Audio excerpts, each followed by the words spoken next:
सितंबर 1948 भारत की आज़ादी से ठीक एक साल बाद हैदराबाद रियासत की मुस्लिम राष्ट्रवादी पार्टी मजलिस-ए-इत्तेहादुल मुसलमीन या शॉर्ट में कहें तो MIM पार्टी के अर्धसैनिक बलों द्वारा हैदराबाद राज्य में हजारों हिंदुओं की बेरहमी से हत्या कर दी जाती है। और यह पार्टी मजलिस-ए-इत्तेहादुल मुसलमीन या MIM कोई और नहीं बल्कि आज की पार्टी AIMIM है, जिसके प्रेसिडेंट अभी असाउद्दीन ओवैसी हैं। जहां एक तरफ विभाजन के कारण हुई मौतों की चर्चा तो खूब होती है, लेकिन इस नरसंहार की चर्चा काफी कम होती है। लेकिन आज भी इस मामले में इनका कुछ और ही कहना है। अरे जो रजाकार हमको बुलाते रे बाबू, जो रजाकार थे वो पाकिस्तान चले गए, जो वफादार थे वो तुम्हारे सामने सीना तान कर अपने हक की लड़ाई लड़ रहे हैं।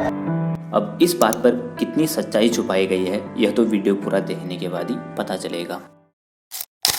15 अगस्त 1947 को भारत और पाकिस्तान दोनों देश आज़ाद हो जाते हैं और इसके साथ ही लगभग 500 से भी अधिक रियासतें दोनों देशों के साथ विलय कर लेती हैं। लेकिन बच जाती हैं सिर्फ 3 रियासतें, जिनमें पहली होती है जम्मू कश्मीर, दूसरी जूनागढ़ और तीसरी हैदराबाद। इनमें से हैदराबाद रियासत, जो कि आज के हैदराबाद से लगभग 300 गुनी बड़ी थी, यह भारत की सबसे बड़ी रियासतों में से एक थी। इसमें आंध्र प्रदेश, तेलंगाना, महाराष्ट्र और कर्नाटका के कुछ जिले शामिल थे। इसकी जनसंख्या लगभग 1.5 करोड़ से भी अधिक थी, जिसमें 14% मुस्लिम आबादी थी और लगभग 80% से अधिक हिंदू समाज था। इसके साथ ही एक समय पर इस रियासत का निजाम दुनिया का सबसे बड़ा अमीर आदमी था और इसके पास खुद की मिलिट्री, रेलवे और डाक विभाग भी था। इसी प्रकार से इस रियासत की एक पॉलिटिकल पार्टी भी थी, जिसका नाम था मजलिस-ए-इत्तेहादुल मुसलमीन या शॉर्ट में कहें तो MIM। MIM का गठन साल 1926 में एक रिटायर मुस्लिम ऑफिसर मोहम्मद नवाज खान के द्वारा करा गया, जिसका उद्देश्य राज्य में मुसलमानों को एकजुट करना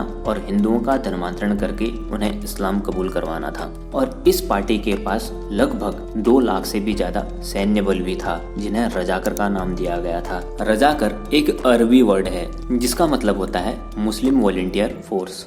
अब साल आता है 1946। साल 1946 में AMU या अलीगढ़ मुस्लिम यूनिवर्सिटी से पढ़ा हुआ एक नेता कासिम रजवी MIM का प्रेसिडेंट बनता है और वह हैदराबाद के अंदर MIM की फौज रजाकरों की संख्या काफी बढ़ा देता है। इस समय तक हैदराबाद का निजाम काफी बूढ़ा हो चुका होता है और जिस कारण से कासिम रजवी ही हैदराबाद की पूरी कमान संभालता है। कासिम रजवी और रजाकारों का एक ही एजेंडा था कि हैदराबाद के निजाम को पाकिस्तान में शामिल होने के लिए राजी करा जाए, न कि दोनों देश भारत और पाकिस्तान से आजाद रहने के लिए। लेकिन केंद्र से सरदार वल्लभ भाई पटेल के काफी प्रेशर के बाद हैदराबाद का निजाम 29 नवंबर 1947 को भारत के साथ स्टैंड स्टिल एग्रीमेंट साइन करता है, जिसका मतलब था कि हैदराबाद 1 साल तक के लिए ना ही भारत में शामिल होगा और ना ही पाकिस्तान में। अब इससे भारत को तो यह पता चल गया था कि हैदराबाद 1 साल तक के लिए किसी भी संघ में शामिल नहीं होगा, लेकिन इस एग्रीमेंट के कारण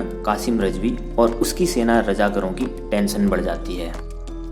जहां 1947 तक रजाकरों का सिर्फ एक ही काम था कि निजाम को सलामी देना और सार्वजनिक बैठकों पर शांति बनाए रखना, लेकिन वहीं इस एग्रीमेंट के बाद इन्होंने अपना दानव रूप दिखाना शुरू कर दिया। 15 अगस्त 1948 को भारत ने आजादी की पहली सालगिरह मनाई, लेकिन हैदराबाद में कुछ और ही चल रहा था। इसके बाद रजाकरों ने पूरा लॉ एंड ऑर्डर अपने हाथों में ले लिया। इसके बाद सिर्फ हिंदू ही नहीं बल्कि कई मुस्लिम जो भारत को सपोर्ट करते थे उनकी हत्या कर दी जाती है। 27 अगस्त 1948 को रजाकरों ने हैदराबाद के भरनपल्ली गांव पर अटैक करा और यह कोई पहला अटैक नहीं था। जून 1948 से ही रजाकरों ने भरनपल्ली गांव पर अटैक करना शुरू कर दिया था, लेकिन इस समय तक ग्रामीण लोग एकजुट होकर कुल्हाड़ी, लाठी और लाल मिर्च पाउडर की सहायता से लड़ रहे थे। रात को गांव में चौकसी करने के लिए ग्राम रक्षक टोलियां और संतरी बनाए जाते थे और इन सब कारणों से ही गांव वाले रजाकरों के 3 हमले विफल करने पर सफल रहे।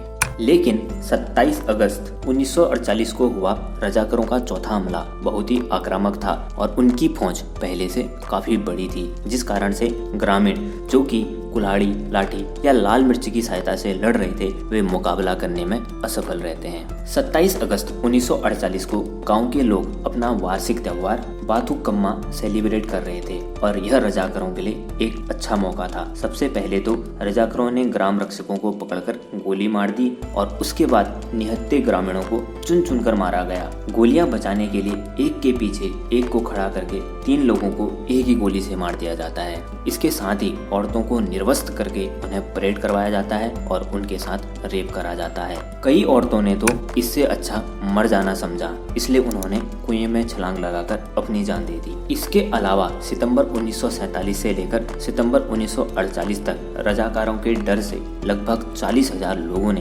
हैदराबाद से पलायन करा। इस पूरे साल में रजाकारों ने लगभग 4,000 हिंदुओं सहित भारत को सपोर्ट करने वाले मुस्लिमों को अपना शिकार बनाया। इसके साथ ही 50 चौकियां, 150 गांव और 200 ग्राम प्रधानों की हत्या और लगभग 11 लाख रुपए की लूट भी करी।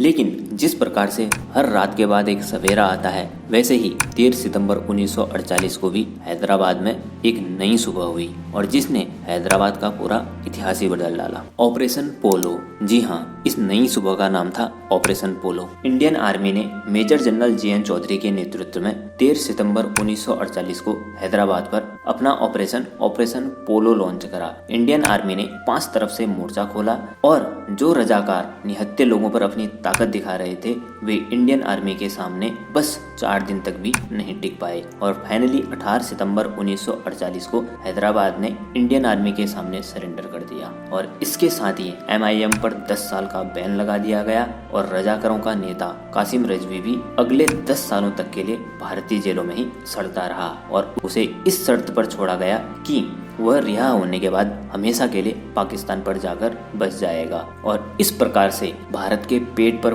पल रहा हैदराबादी कैंसर खत्म होता है। अगर आपको इस वीडियो से कुछ भी वैल्यू मिली हो तो वीडियो को लाइक और शेयर जरूर करें और चैनल को सब्सक्राइब करें। जय हिंद।